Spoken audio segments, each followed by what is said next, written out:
Bismillahirrahmanirrahim. Assalamualaikum warahmatullahi wabarakatuh. Baiklah, perkenalkan nama saya Sofi Yulinia dan rekan saya Leona Putri Sandi. Baiklah, saya di sini akan menjelaskan hukum keluarga di negara Muslim di negara Yaman.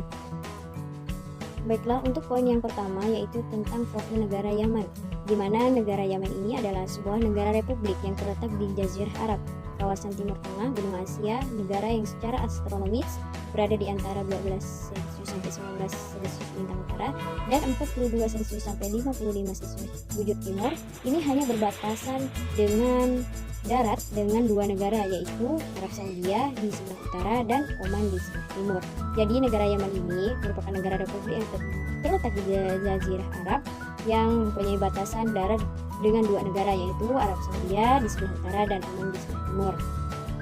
Nah, Yaman ini merupakan salah satu negara dengan peradaban tertua di dunia. Zaman dahulu, Yaman merupakan wilayah kerajaan Sabah yang sangat tersohor dengan kekayaan alamnya. Namun, karena penguasaan dan eksplorasi bangsa lain yang melampaui batas, kini Yaman menjadi negara termiskin dengan rata-rata per kapita per tahun sebesar $800 AS. Nah, negara Yaman ini merupakan salah satu negara tertua di dunia dan mempunyai kekayaan alamnya terbesar di dunia. Namun saat ini Yaman ini menjadi negara termiskin di dunia. Nah, rata-rata per kapita per tahunnya sebesar $800 AS. Nah, hal yang menarik dari Yaman ini adalah berdasarkan pada pasal 3 Konstitusi 1994 yang mengidentifikasikan bahwa syariah atau hukum Islam sebagai sumber semua undang-undang. Meskipun di Yaman secara umum mazhab yang populer adalah mazhab Syafi'i di daerah selatan dan mazhab Syiah Zaidiyah di Yaman Utara, dan sebuah tulisan dinyatakan bahwa di Yaman hukum Islam didasarkan kepada mazhab Zaidi, namun produk Yaman Selatan menganut mazhab Syafi'i dan Hanafi. Nah, dalam hal ini syariah atau hukum Islam sebagaimana sumber semua undang-undang ini mempunyai dua mazhab. Yang pertama yaitu mazhab yang populer yaitu mazhab Syafi'i di daerah selatan dan mazhab Syiah Zaidiyah di utara, dan yang kedua di hukum Islam didasarkan kepada mazhab Zaidi dan penduduk Yaman Selatan menganut mazhab Syafi'i dan Hanafi. Baiklah, untuk poin yang kedua yaitu tentang pembaharuan hukum keluarga di Yaman. Sebelum bersatu, di negara ini terdapat Yaman Selatan dan Yaman Utara. Yaman Selatan pada tahun 1924. Nah, kemudian diperbarui dengan Konun Usra atau Family Law nomor 1 tahun 1974 yang ditetapkan pada tanggal 5 Januari tahun 1974. Pada undang-undang ini mengandung 53 pasal aturan. Yang pertama yaitu perkawinan, perceraian, akibat putusnya perkawinan, dan peralihan anak.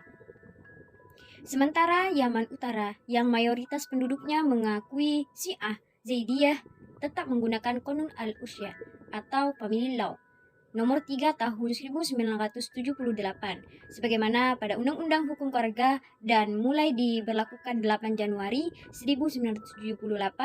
Sebelumnya di Yaman Utara telah dikodifikasi pada Undang-Undang Kewarisan Qanun al-Mawaris al-Syiah pada Undang-Undang Nomor 4 Tahun 1976 dan mulai berlaku pada tanggal 24 Februari 1976.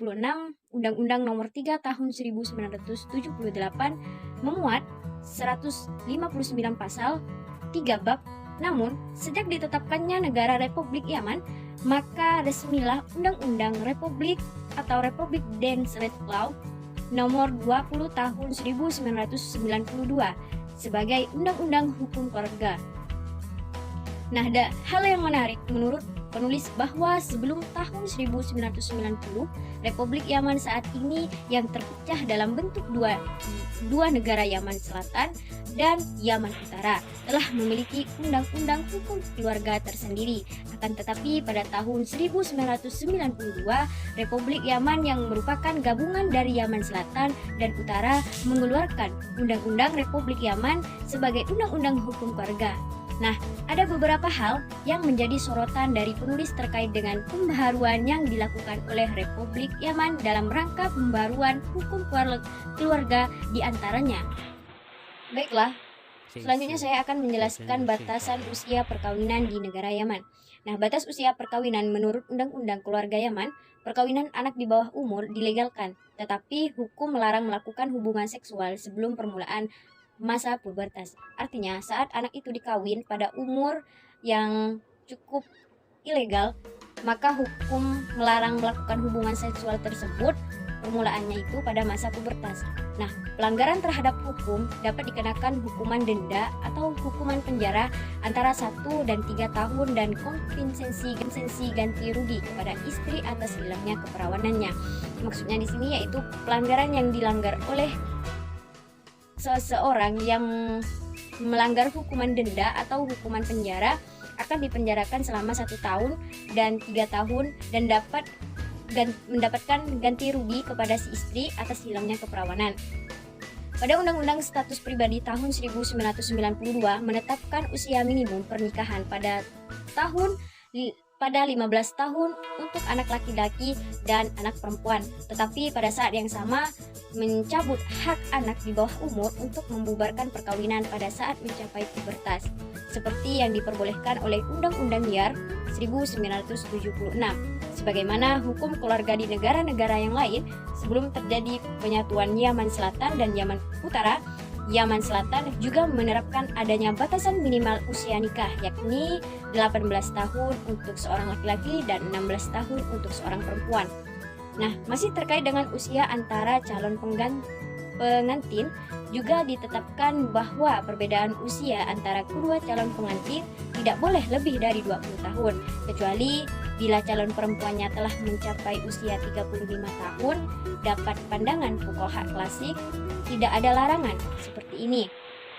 Presiden yang sering dijadikan rujukan adalah perkawinan Nabi dan Aisyah, yang berbeda usia keduanya saat jauh pada saat pernikahan, sepertinya pada Undang-Undang Nomor 20 Tahun 1992 yang mengatur mengenai hukum keluarga Yaman, mengadopsi apa yang sebelumnya menjadi Undang-Undang Hukum Keluarga di Yaman Utara, di negara Yaman Utara, karena Yaman menetapkan batas usia minimum pernikahan adalah 15 tahun, baik itu laki-laki maupun seorang perempuan.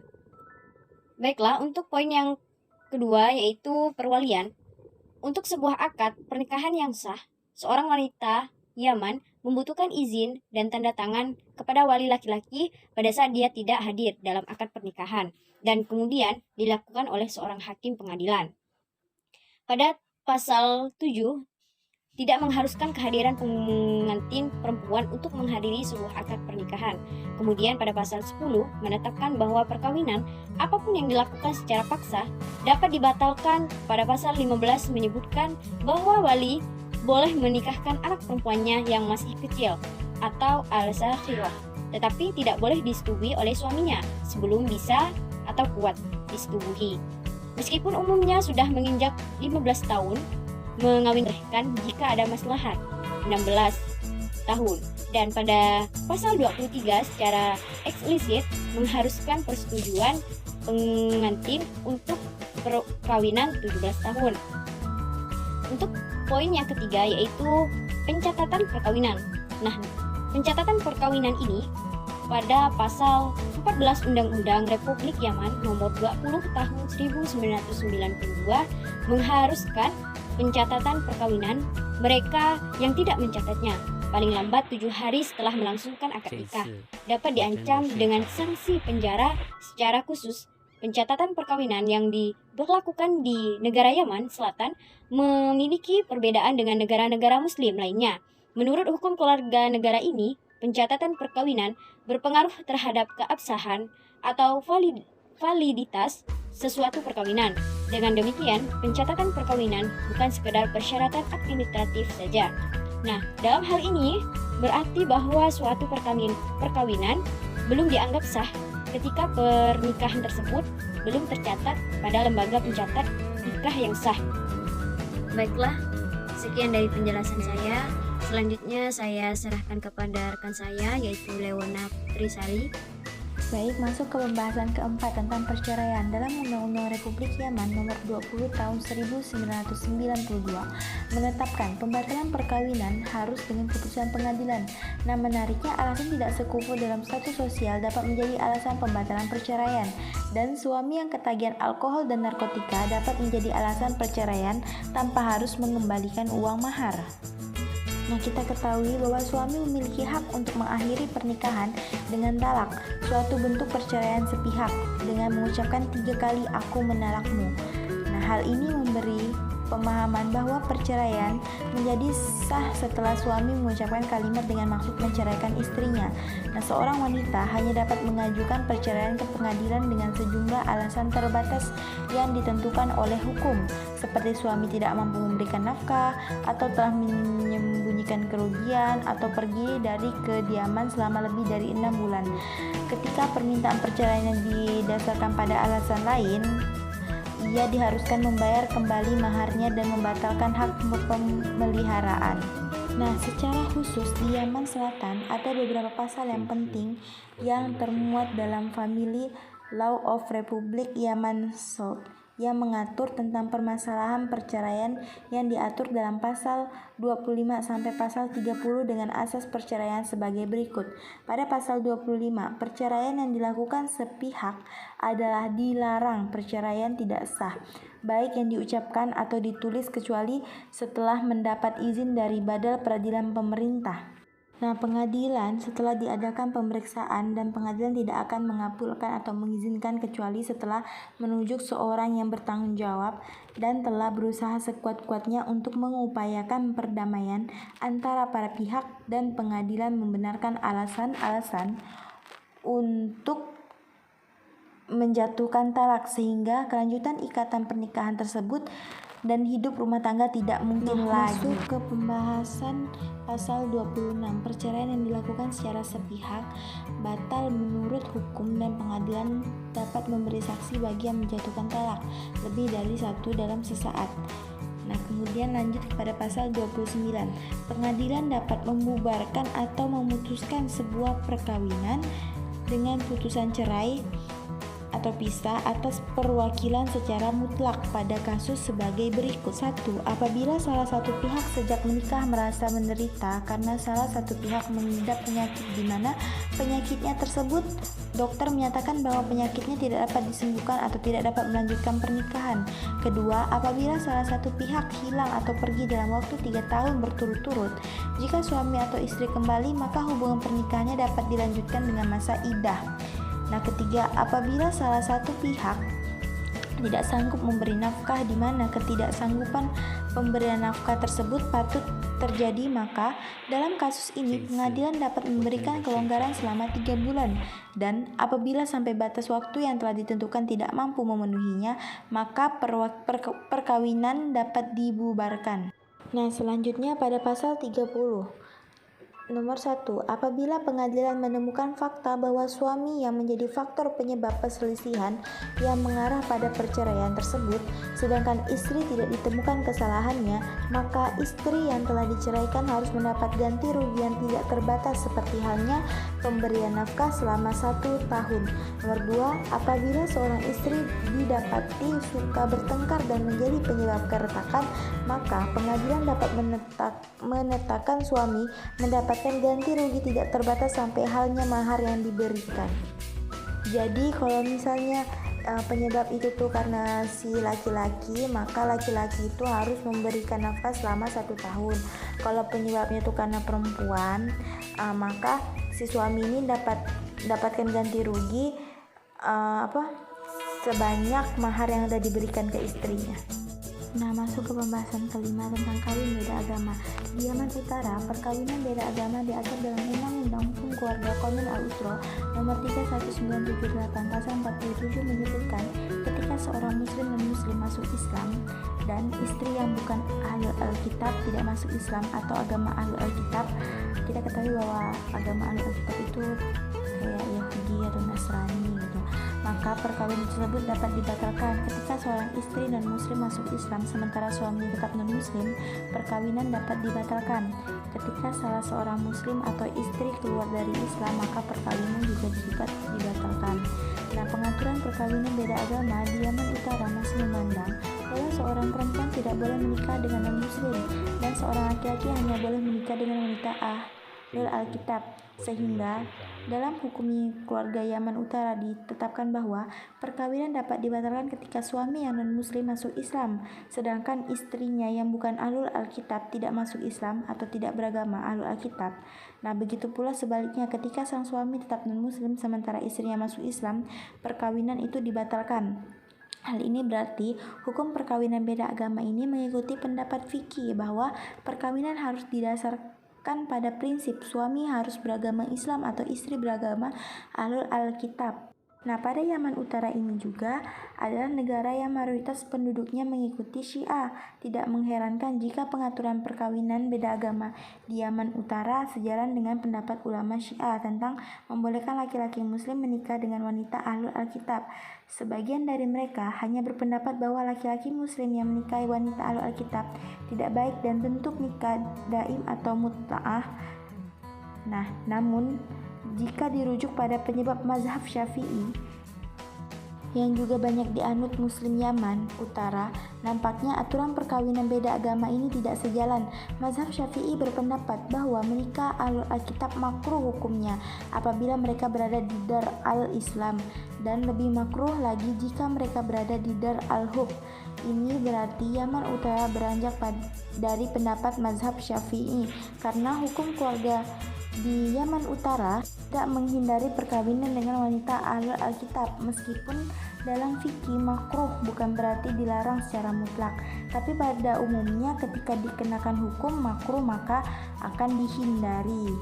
Nah, juga sudah ditegaskan oleh Umar ibn al-Kitabah bahwa menikah Ahlul Alkitab akan mendatangkan pengaruh negatif yang tidak diinginkan, karena laki-laki muslim akan lebih tertarik pada wanita Ahlul Alkitab ketimbang para muslimah.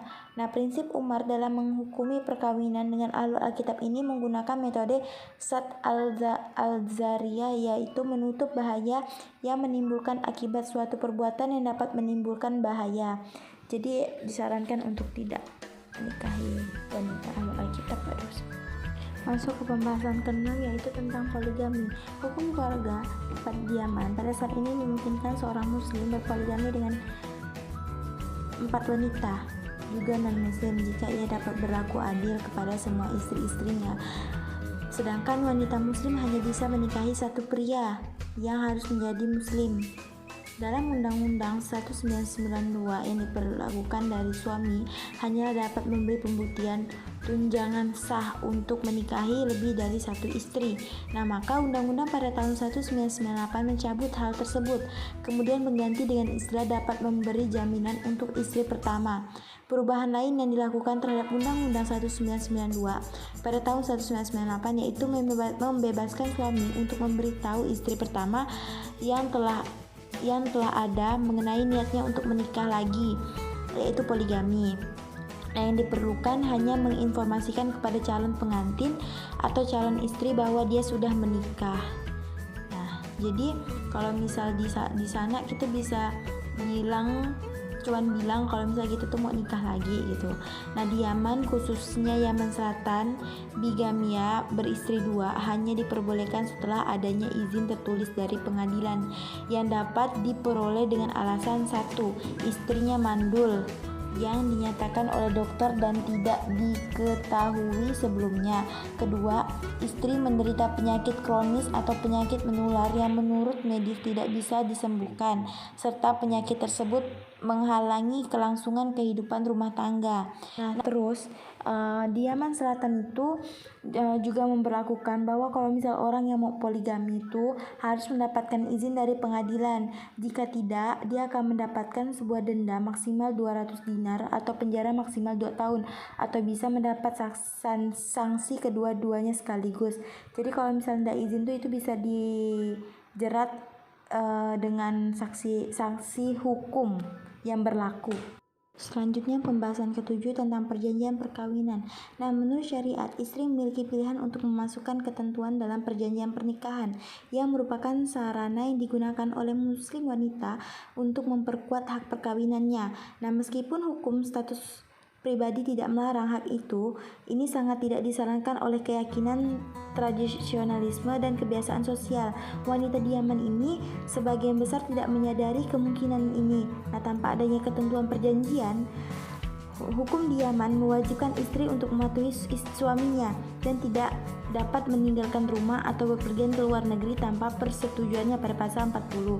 Nah, dalam Undang-Undang Yaman Utara tahun 1978, Qanun al-Usra, masalah taklik atau talak dicantumkan pada pasal 4 bahwa satu perkawinan yang ada taklik atau perjanjian perkawinan yang sah berlaku di pihak-pihak, maka perkawinannya adalah sah dan perjanjiannya pun berlaku. Kemudian ditambahkan perjanjian yang tidak boleh diubah kecuali atas persetujuan bersama. Jadi di Yaman sendiri ini kayak diharuskan kalau bisa untuk seorang istri itu membuat suatu perjanjian perkawinan untuk untuk melindungi kita juga nanti kalau misalnya ada satu dan lain hal. Baik, mungkin hanya ini yang bisa saya sampaikan. Kurang dan lebihnya saya dan rekan saya saudari Sofi mohon maaf. Akhir kalam, wassalamualaikum warahmatullahi wabarakatuh.